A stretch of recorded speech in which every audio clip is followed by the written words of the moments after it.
Le président de la Fédération camerounaise de football, FECAFOOT, Samuel Eto'o, se porte candidat au comité exécutif de la Confédération africaine de football, CAF, avec pour objectif affiché de concurrencer et potentiellement évincer Sédou Bombo Njoya, actuel vice-président de la CAF.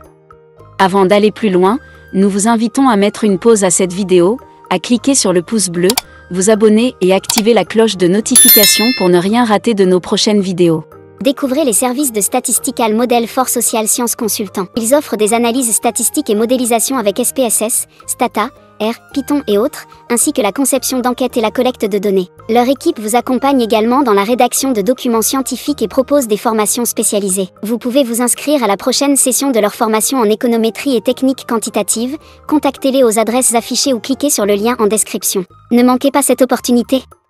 Ce geste s'inscrit dans une stratégie bien pensée par Eto'o, qui, il y a 3 ans, avait déjà fait part de son ambition de faire évoluer sa carrière administrative dans le football au niveau continental. À l'époque de sa prise de fonction à la tête de la FECAFOOT, Eto'o envisageait même de se présenter à la présidence de la CAF pour l'élection de 2025, nourrissant ainsi l'espoir d'un retour du clan Ahmad Ahmad, dont il avait été un conseiller influent. Rappelons que lorsque Patrice Motsepe est arrivé à la présidence de la CAF, l'organisation faisait face à une situation financière critique, avec une dette estimée à 40 millions de dollars, soit environ 23 milliards de francs CFA.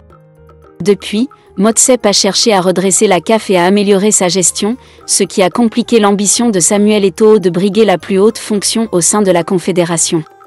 En effet, le président actuel de la FECAFOOT semble avoir révisé ses ambitions à la baisse.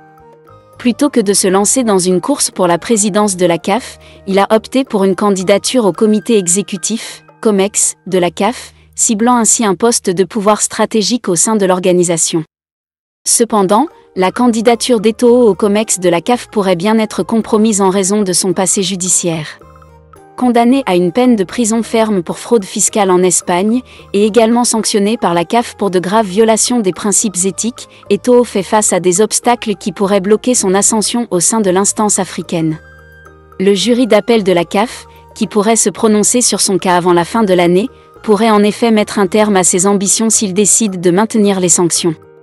Déterminé à écarter Sédou Bombo Njoya du cercle restreint du pouvoir à la CAF, Eto'o a envisagé un plan de secours en cas de rejet de sa propre candidature. Il a ainsi encouragé la candidature de Jean-Blaise Mayola, un administrateur de football congolais, qui pourrait prendre la relève si Eto'o était disqualifié. En soutenant cette candidature, Eto'o viserait non seulement à maintenir une influence indirecte au sein de la CAF, mais aussi à s'assurer de l'éviction de Sédou Bombo Njoya de la vice-présidence de la CAF, un poste stratégique que ce dernier occupe actuellement. La rivalité entre Eto'o et Bombo Njoya semble être marquée par une animosité profonde. Dans sa volonté de marginaliser son compatriote, Eto'o est allé jusqu'à approcher le président de la Fédération centrafricaine de football pour lui proposer de se porter candidat au COMEX de la CAF, dans une tentative de multiplier les adversaires potentiels de Bombo Njoya. Cependant, ce dernier a poliment décliné l'offre de Samuel Eto'o, montrant ainsi sa réticence à entrer dans cette bataille d'influence.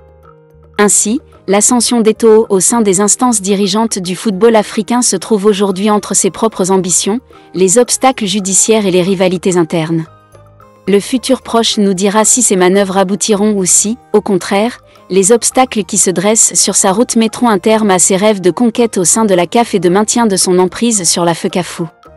Découvrez les services de Statistical Model for Social Science Consultant. Ils offrent des analyses statistiques et modélisation avec SPSS, Stata, R, Python et autres, ainsi que la conception d'enquêtes et la collecte de données. Leur équipe vous accompagne également dans la rédaction de documents scientifiques et propose des formations spécialisées. Vous pouvez vous inscrire à la prochaine session de leur formation en économétrie et techniques quantitatives. Contactez-les aux adresses affichées ou cliquez sur le lien en description. Ne manquez pas cette opportunité.